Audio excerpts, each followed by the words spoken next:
Right now, I want to continue to talk to my special in-studio guest. Actually, I have two, but right now I'm dealing with Dr. Mitch Glazer, who is the head of Chosen People Ministries. You can learn a lot more at chosenpeople.com, chosenpeople.com. Actually, Mitch, we go back a lot of years where we were in ministry together, had a certain with a certain organization. And I want to cover just a few quick things in this segment, and it goes really fast. And I teased in the last segment talking about a movement that it's carried out online a lot. As a pastor, calls himself a fundamentalist Baptist pastor. He put out a video called Marching to Zion, and I want to just play a 2-minute clip of him and get your response to see how this kind of language impacts what you're doing. But one of the things that I keep getting asked about this movie that exposes the fraud of the modern-day nation of Israel and the fraud of the religion known as Judaism, people will often just bring up the Holocaust and say, well, what about the Holocaust? Even though that's not really relevant to this film, because the things in this film are true no matter what one believes about the Holocaust. It's all based on the Bible. It's all based on fact. And so the Holocaust doesn't really affect any of the information in this film, but yet that's something that people bring up all the time and keep asking about. So I just wanted to make a short video to address the Holocaust, which, frankly, I don't believe that the official version of the Holocaust is true whatsoever.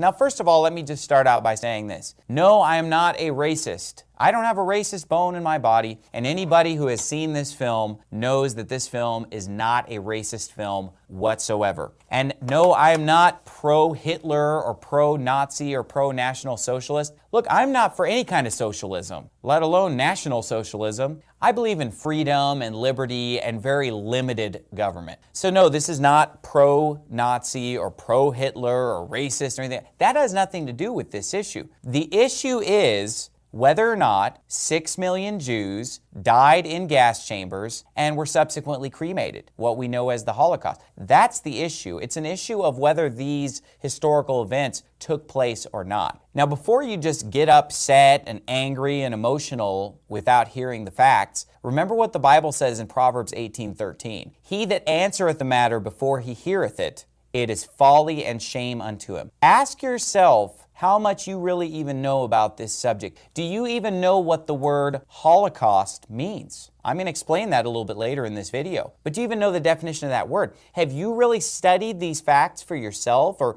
could you even articulate the official version? Or do you just believe in it because everybody's telling you that if you don't believe in it, you're a racist and you're a skinhead and a Nazi and all these things? Look, there's a reason why it's illegal in 14 countries to even question the events of the Holocaust. Because of the fact that there are a lot of things about the story that don't add up. Okay, Mitch Glazer, for one thing, when I started out in ministry, the internet was not prevalent like it is today. The internet gives a platform for things like we've just listened to. It also gets in the way of a lot of things you and I are trying to do. How do you deal with a fellow like this and his film, Marching to Zion?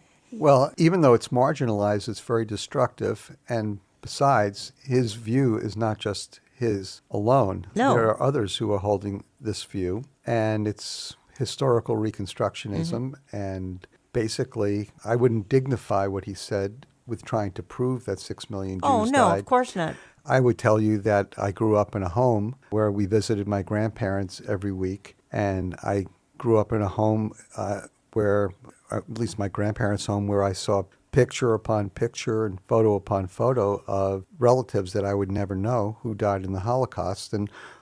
And Orthodox Jews have large families, and many of them died. My wife's family all died in the Holocaust. And so, I wouldn't dignify him. But this with a fellow response. is impacting people. Yeah, he is. I think we need to continue to give a positive message on the Holocaust, and so that people understand two things. One, the horrors of racism, and then number two, which he says he's not, but probably has a different definition of it than I do. The second thing is, it's not just anti-Semitism, it's the syncretism sometimes between false religion and the political state. And that can be very destructive. And it was very destructive for the Jewish people when you had medieval Christianity syncretized with national leadership in Europe. And what happened in Germany I believe it was a syncretism of German folk religions and Aryan folk religions with a smidgen of Christianity, false Christianity, with National Socialism. So it was pretty bad.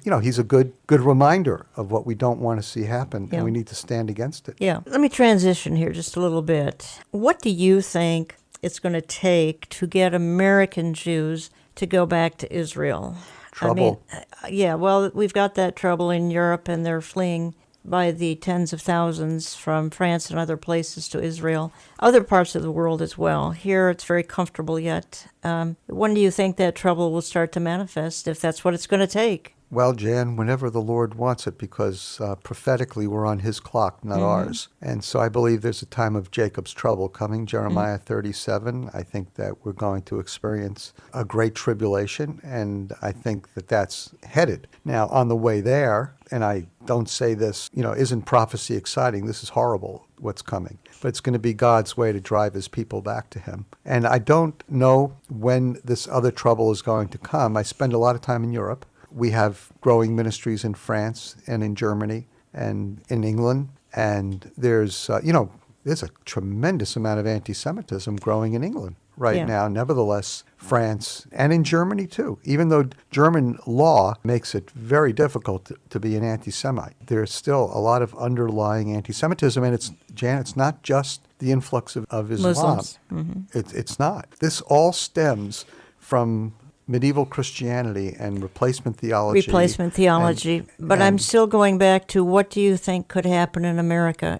Anything before the tribulation? Well, I don't know. I'm sure it will, but I don't see what it is right now. No, I don't either. What I do see, because I monitor this very carefully, is that there's an incredible rise of anti-Semitism on U.S. campuses. And that's a trend that we need to be very aware of. And it's in California, it's been horrible. In Massachusetts, it's been terrible. Even in Chicago, it's been really bad. This is not just fringe groups that are reporting on this. I mean, these are serious issues. And so we have to pray that the Lord would prevent all of this. And I think we also have to hold people accountable. We did a whole series of petitions, and we got tens of thousands of responses from Christians and non-Christians, Jews and Gentiles, in the state of California, because the California Board of Regents was allowing a lot of this to happen at UC Berkeley and University of California in Irvine, California, was horrible. There's a fine line between anti-Zionism and anti-Semitism, and that line is being constantly crossed now on our campuses.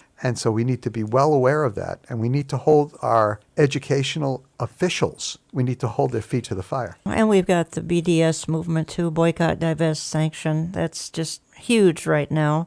Something else, and again, I'm just kind of segueing into another topic here to make best use of our time, but you're listening to Understanding the Times Radio. I'm Jan Markell. I have in studio with me Dr. Mitch Glaser. You can learn a lot more at chosenpeople.com. Mitch, I get a lot of emails about Hebrew Roots movement, and I think that these people are very well-intentioned. In some cases, they're Gentiles who love the Jews a whole lot. I mean, I'm very impressed that they care that much about the nation of Israel. We're entering a time when everybody's fleeing from Israel, scattering, and then we've got some of these mainly Gentiles in this Hebrew Roots movement. On the other hand, some of them go a little too far, I think. Not all. Some go a little too far. Your thoughts? There's a natural impulse for Gentiles who come to faith in Jesus because they were strangers from the promises and the commonwealth of God. Ephesians 2 and 3, they've been brought in. They're part of the one new man. You have Romans 11, you have the illustration of the olive tree where we are all feeding off of the same richness. The Greek word there means fat. We're all feeding off of the richness, the fat of the same root, and which I believe are the covenants and promises that God made to Abram and so on. And so there's a natural impulse for Gentile Christians to love the Jewish people, to love Israel, to love the God of the Jews, to love the Jewish Bible. Jews not only wrote the Old Testament, but most of the New Testament. And so as a Gentile Christian, particularly those who are new Christians, coming into this, they understand that this is an incredible Jewish movement. And some can't understand why Jewish people don't embrace their own Messiah and this Jewish movement. And so, yes, it can go too far because Jewish worship also entails various types of symbolism and actually things that you wear, like a yarmulke on the head for a male or a tallis with fringes on the end, a prayer shawl. And so if a Gentile becomes so enthusiastic that they want to so identify with being Jewish, particularly if they go to some type of Messianic congregation, that they want to wear a tallis and they want to wear a yarmulke, the problem is it becomes so visible. So visible. And, in Judaism, if you're not a Jewish convert, you can't wear a tallis. But actually, all males who go to synagogue, Jews and Gentiles, are expected to wear yarmulke. But it's very strange for a Jewish person to walk in and see Gentiles wearing tallises because it's not Jewish tradition. You're okay with Hebrew Roots movement if they're balanced? I think that the Hebrew Roots movement, if they're balanced, is a movement of God because Gentile Christians are coming closer to the rich heritage they have in Jesus, the Jewish Messiah, seeing the Bible through Jewish eyes. I think it's really wonderful. I don't think it's wonderful if Gentile believers feel that they are obligated to keep the Mosaic law. I think that's not true. I think that Gentile believers should be very careful about wearing Jewish sancta, and tallises and things like that. But I think it's a good thing. I think the biggest change in my lifetime in the church that I have seen is when I was just getting involved in a church, and I was in my mid-teens at the time. The church loved Israel. The church was